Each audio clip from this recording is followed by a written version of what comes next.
Hello everyone, welcome to the rocket science class. I am Ankita Shah और इस video में हम पढ़ेंगे class 6 science chapter 4 and the name of the chapter is sorting material into group.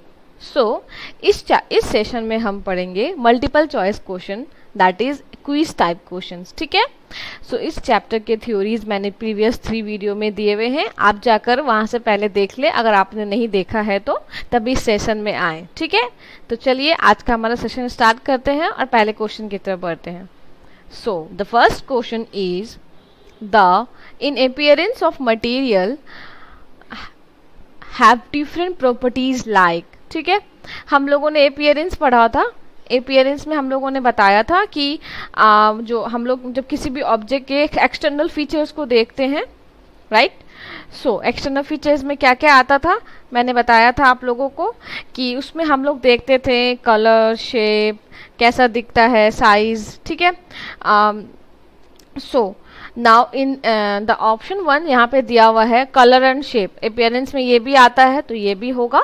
Lustre and डल ये भी होगा, क्योंकि हम लोग देखते हैं कि वो चीज़ शाइनी है, शाइनी चमकदार है, या डल है एकदम। ठीक है। हार्ड एंड सॉफ्ट वो भी हम लोग को एक्सटर्नल फीचर्स में ही आते हैं। हम लोग ऊपर से देख के या छू के समझ जाते हैं कि ये ऑब्जेक्ट या ये मटेरियल हार्ड है या ये सॉफ्ट है।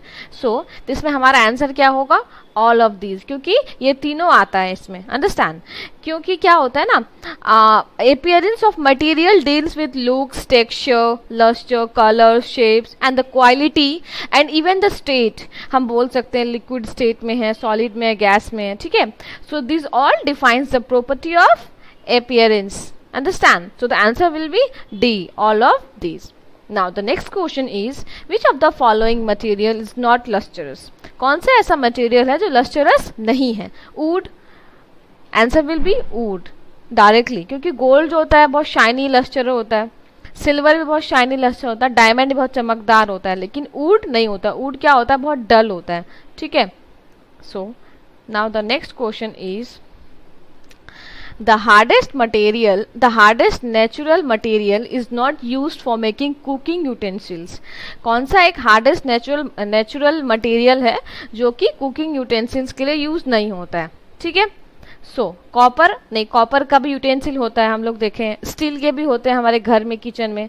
तो कॉपर नहीं होगा, स्टील भी नहीं होगा, डायमंड भी नहीं होगा। ठीक है। तो the answer will be lead. Lead is not use for making cooking utensil. ठीक है। Now the next question is the hardest natural material is known as dash। कौन सा ऐसा हार्डेस्ट नेचुरल मटेरियल है। ठीक है, हार्डेस्ट मतलब बहुत हार्ड है और वो भी natural. So the answer will B diamond.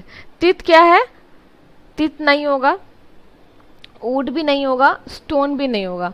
जो नेचुरल हार्डेस्ट मटेरियल जिसको बोलते हैं that is diamond. Okay. So the next question is which of the following material float on water. कौन सा ऐसा मटेरियल है जो वाटर में फ्लोट करता है। फ्लोट का मैंने बताया था आपको पार्ट 3 वीडियो में बहुत अच्छे से डिटेल में कि फ्लोट मतलब क्या होता है, तैरना। ठीक है। सो कौन सा ऐसा मटेरियल है जो कि फ्लोट में तैरता है। हम लोगों ने एक एग्जाम्पल एक्टिविटी भी आप लोग को बताया था पेपर बोट के बारे में, है ना, कि पेपर बोट को अगर आप मतलब पानी के ऊपर डालते हो तो क्या होता है, it's remain on the surface of the water and it's keep moving on the water, so we can say that boat is moving, it's floating on the water. So the answer will be paper. Understand. Coin नहीं होगा, coin क्या होता है, sink हो जाता है, डूब जाता है, बिकॉज उसका जो डेंसिटी होता है वो वाटर की डेंसिटी से ज़्यादा होता है। स्टोन भी नहीं होगा, सेम रीज़न, क्योंकि स्टेन क्या होता है, उसका जो डेंसिटी होता है वाटर की डेंसिटी से ज़्यादा होता है। अंडरस्टैंड। आयरन रोड भी नहीं होगा, क्योंकि उसके वाटर की डेंसिटी, उसका डेंसिटी ज़्यादा होता है। So the answer will B float, क्योंकि फ्लोट का जो answer will be paper, floating जो करता है। ठीक है। क्यों, क्योंकि जो पेपर होता है उसका जो डेंसिटी होता है वाटर की डेंसिटी से बहुत कम होता है, तो इसका answer will be paper. Now the next question is the material which can be compressed, bend, cut, scratch easily is called. ऐसा मटेरियल जो कि हम लोग कंप्रेस्ड भी कर लेते हैं, बेंड भी कर लेते हैं, इजली कट, स्क्रैच भी कर लेते हैं, वैसा मटेरियल को क्या बोलते हैं, दैट इज सॉफ्ट मटेरियल। ठीक है, क्योंकि हार्ड मटेरियल को हम लोग इजली कंप्रेस, बेंड, कट या स्क्रैच, स्ट्रेच नहीं कर पाएंगे। ठीक है। हेवीनेस ये भी नहीं होगा, हाँ, नन ऑफ दीज भी नहीं होगा, तो आंसर क्या होगा, सॉफ्ट मटेरियल। ठीक है। Now the next question is, so the 7th number question is the object which allow light passes through them. ऐसा ऑब्जेक्ट जो लाइट को पासेस करने में अलाउ करता है, तो उसको कौन से ऑब्जेक्ट बोलते हैं? ओपेक नहीं। ओपेक क्या होता है? ओपेक क्या होता है? पार्शियली लाइट है, पार्शियली होता है उसमें, ठीक है, बिल्कुल भी मतलब कि लाइट को पास करने में वो हम लोग की मदद नहीं करता। ओपेक ऑब्जेक्ट अगर तुम्हारे सामने रहेगा तो लाइट जो होगा पास नहीं होता। ट्रांसलूसेंट में होता है बट वो क्लियरली नहीं होता है, ठीक है। रन ऑफ दीज भी नहीं होगा, तो the answer will be transparent. Transparent object क्या होता है? Which allow the light passes through them, ठीक है। सो इसमें आंसर हमारा क्या होगा? Transparent object. और हम लोग ट्रांसपेरेंट ऑब्जेक्ट को ये भी बोल सकते हैं कि मतलब जैसे कि हम लोग मैंने एक प्रीवियस वीडियो में एग्जांपल में बताया था विंडो के बारे में। अगर आप लोग विंडो ग्लास होते हैं घर पे, in case you are able to see window outside the scenario like trees, road, cars, shops and all, so that means glass allowed the light passes through them, so it is transparent. So now the answer will be transparent. So the next question is the matter of which an object is made called dash. The matter of which an object is made, ऐसा matter जो object जिससे बनता है, ठीक है, object is made, so the answer will be material. object नहीं होगा, solvent भी नहीं होगा, ठीक है, नन ऑफ दीज भी नहीं होगा, सो the answer will B material. जो मैटर से कोई ऑब्जेक्ट हम बनाते हैं, बहुत तरह के मैटर होते हैं जिससे कोई ऑब्जेक्ट बनता है, ठीक है, तो वो क्या होगा? Material. So the now the question number 9 is a piece of glass is transparent but a piece of cardboard is dash. एक पीस है ग्लास का, मतलब शीशा, वो क्या है? ट्रांसपेरेंट है। बट एक पीस ऑफ कार्डबोर्ड, मतलब कार्डबोर्ड का जो पीस होता है, ठीक है, वुड का कार्डबोर्ड, वो क्या होता है? ठीक है, तो वो क्या होगा? ओपेक। क्यों? क्योंकि उससे हम लोग आर पार नहीं देख सकते, ठीक है। ट्रांसपेरेंट में क्या होता है? Light passes through them. Translucent में क्या होता है? पासेस होता है, ट्रांसलूशन पेपर हम लोग लगा देते हैं तो हम लोग को धुंधुला दिखता है, लेकिन दिखता है।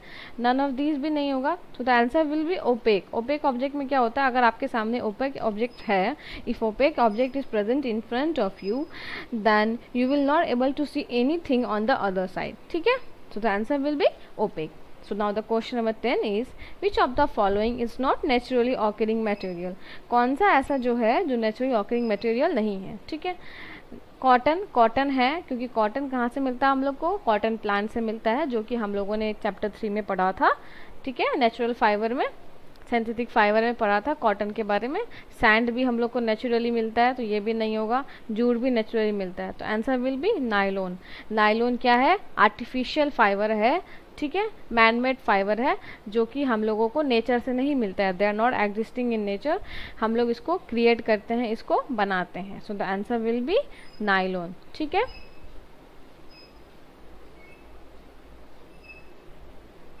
Thank you, and if you like my video, please don't forget to like and subscribe to my YouTube channel for latest update. Thank you once again.